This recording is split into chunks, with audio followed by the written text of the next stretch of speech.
So I guess it's time to start. I wanted to introduce myself. I'm George Dombi. I teach general chemistry. That's the lowest level of chemistry we teach at URI.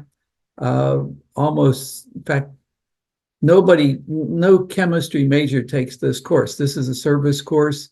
It's usually taken by people who need a 3-credit science course and students.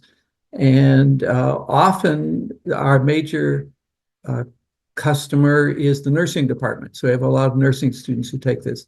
So it's hundreds of students, usually capped at between 150 and 175 per section.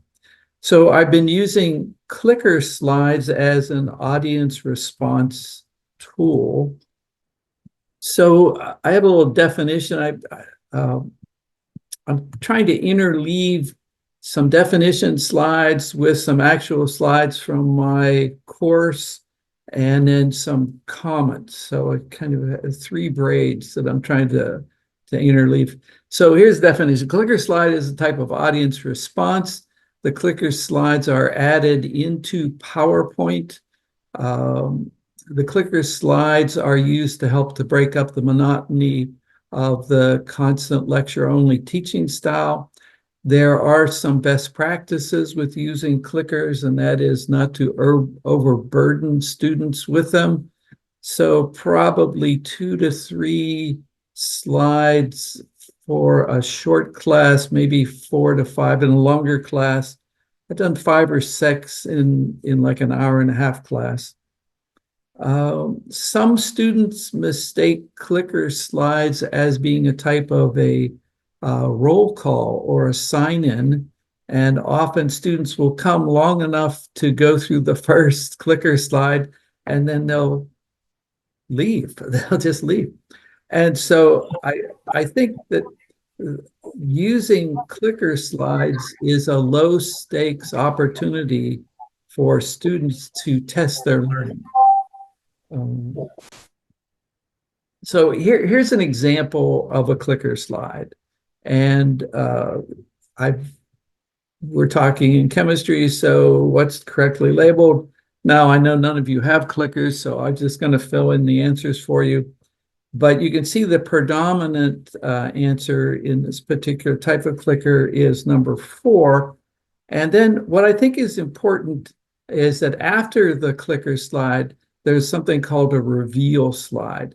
And the reveal slide is what is the correct answer and why it's the correct answer, or at least what my thinking is about the correct answer.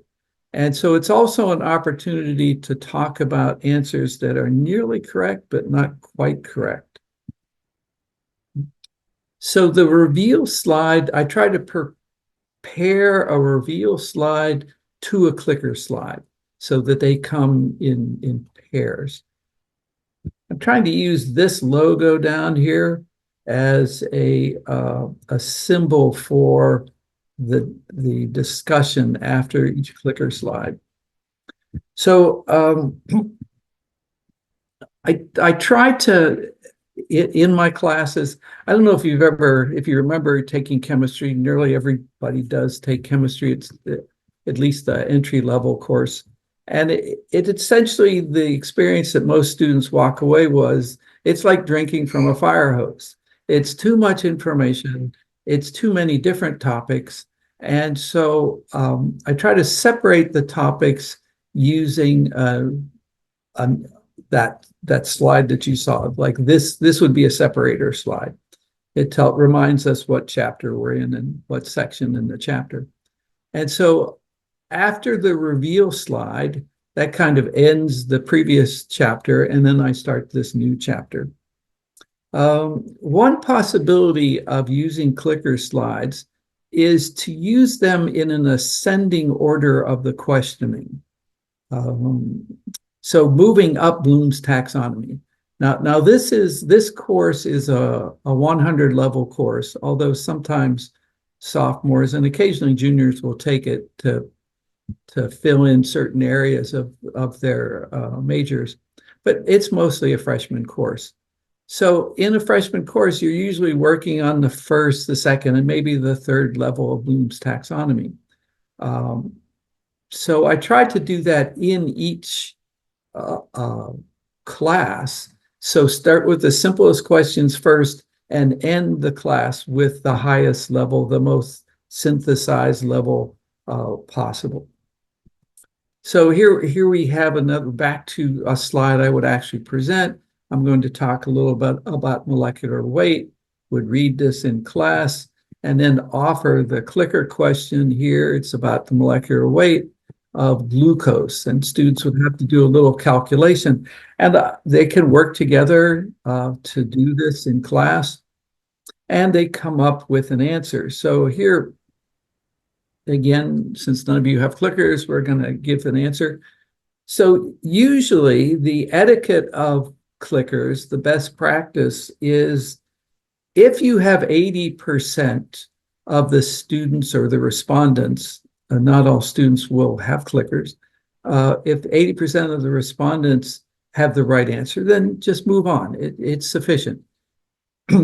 If it's less than that, you can decide what your level of cutoff is for repeating the topic, or saying, oh, they didn't quite get that.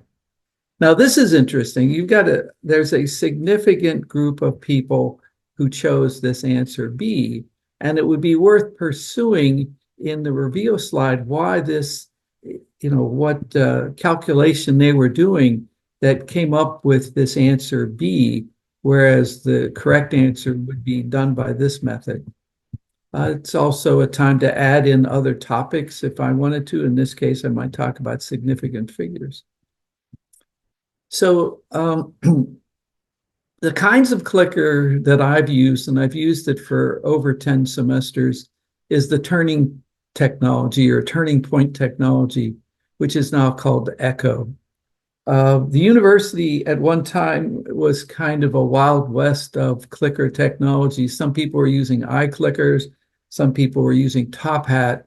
I was using Turning Point. I'm not sure what is the main use now. It would have been nice if the university said, well, we're going to use these types of clickers. And then students would only have to buy one, and then they could use it for every course. The clickers themselves, we used to use physical clickers because in Pastore Hall, the main lecture hall was partly underground, and there was no way to get cell reception in the front half of the class, although the back half seemed to be okay. So we used to use inline clickers that work kind of like a TV remote. And but now we're in the new Beaupre building, and so we have everything works there. And the one thing about clickers is it's an expense, and most students can download this onto their cell phone or their laptop or their tablet, but I don't require their use. I've set up the grading situation in such a way that I combine the different ways of getting points into one large container, and clickers is one way. So at the end of the course, I want them to have X number of total homework points, and they can choose. And if they want to use they can't choose the total, but they can choose the method of getting it. They want to do all the pre-class assignments or do mostly pre-class assignments, and then in-class assignments, which is clicker work, and then the post-class assignments, which is our OWL homework, they can. So this is based on a model called PPP, prepare, participate, and practice. And the clickers are used as part of the participate element. Here's another break in the slide set. And so now in this particular slide set, we're going to talk a little bit about isotopes and atomic weights. So I talked a little bit about that, and I show them how atomic weights are calculated based on isotopic abundance and their masses. And we go through an example, and then it's their turn. So now they're going to go through this example, and they can work in pairs, however they want to do it. And the way the clickers are set up is you get 1 point if you attempted it, and you get 2 points if you get it right. So here we have a previous class's work answering question C. and question C is the correct. And so we have the opportunity to go through the calculation with the reveal slide. Now, one of the possibilities is that that the students don't fully understand that they're using information based on a previous class and a previous occurrence of this class. And so the clicker question answers are available, this having been around for so long. And I encourage students to, not to rely on that, but actually to try to use this as a learning opportunity. So sometimes I'll go back to the same clicker question the next day and ask them to do it again, hoping that maybe if they didn't get it the first time, they would get it the second time. Here we have another break, a new topic. This would be a different day, and we're talking about the mole concept. So the mole concept is something that you can't get out of chemistry alive without understanding. And here's a question which needs the mole concept in order to develop. And there's a part of a periodic table for them to help. This is actually the most common bit of math that students do in this course, conversion of grams into moles. They can then do it on the clicker, present their answer. And the reveal slide shows the calculation, shows the unit analysis way of doing it, and we can talk about significant figures as well. So the reveal slide becomes increasingly important if there are calculations that are needed. And so because I use the same clicker slides year after year, students have an opportunity to look at these older sets. And some of them will bring them up.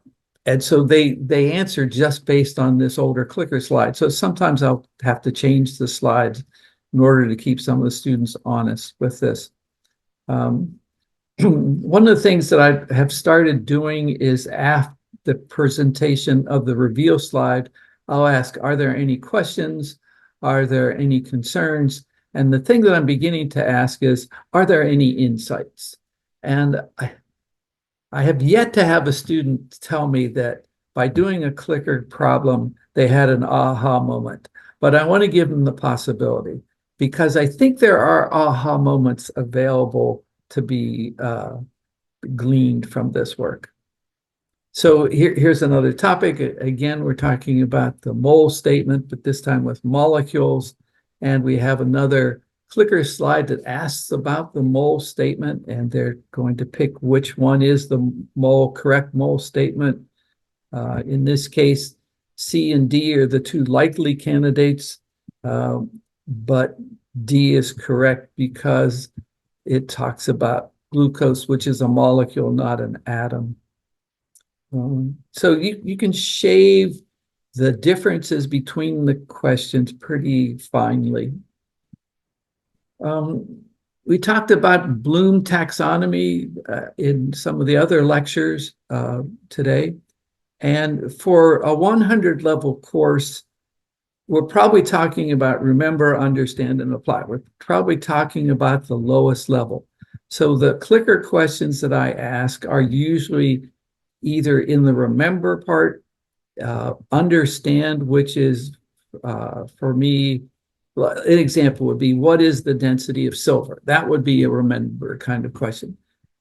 Understand would be, in the way I try to teach it is, would a molecule of silver float on water, or would a piece of silver float on water? And to answer that, you have to compare the densities of silver and water.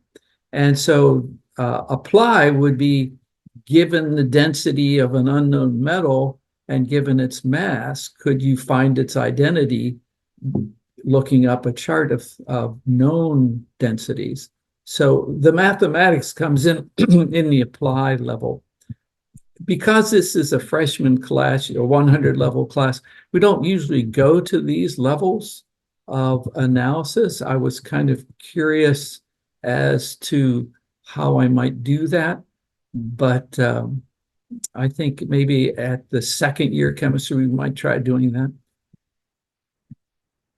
So here's from a new topic here.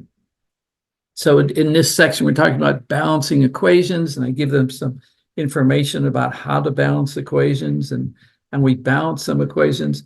And then something like this, where I ask them to balance the equations and to fill in these blanks. It's not really a clicker slide, but because they're used to doing clicker slides and they're used to taking the time away from just head down writing notes, then they would participate in this, and they would do this and talk to their friends, their neighbors, and come up with some sort of coefficients that would help to balance this equation. And then this could be followed by a clicker slide where I would say, okay, given this particular equation, what would be the coefficients that would give a stoichiometric balance? And so they would pick from one of these. And then again, the answer would be this, and we would talk about that. Couple more slides, couple more topics.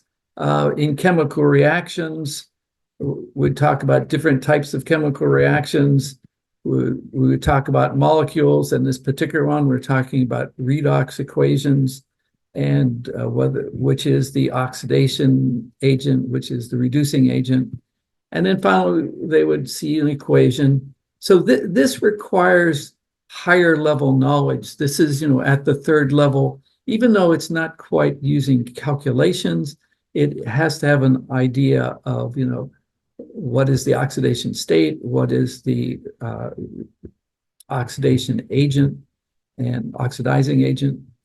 And so here we have the answer is 3, and we talk about what the correct answer is for each of these questions.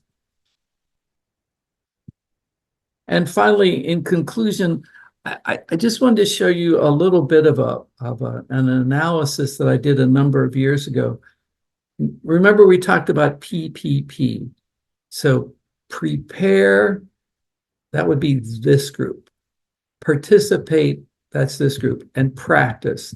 And I looked at the correlation between scores that students generated in each case compared to the final grade. And so the total homework points is the sum of all of these together. And naturally, that has the highest correlation because it's all of the parts. The OWL, which is our online homework system, has a very high correlation because the bulk of the homework actually comes out of OWL. So we have about 360 students participating. So clickers are, a strong predictor in academic sense of the outcome in a course. When you look at the final exam score, which is independent of either of these activities that the students do, the final course grade involves the total homework. So these are not truly independent of the final course grade, but they are fully independent in the sense that no number from in-class clickers ends up as a number on the final exam. And you can see that using clickers as a predictor of final exam score is at least as strong a predictor as either the homework or the pre-class activity, but is not as strong a predictor as is all three combined. And then my last slide is I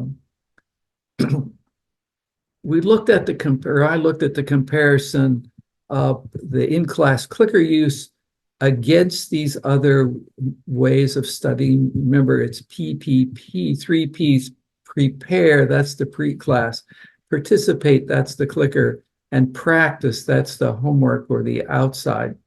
And the comparisons of the in-class work to the pre-class work is not as high, but is significant as the comparison of the clickers to the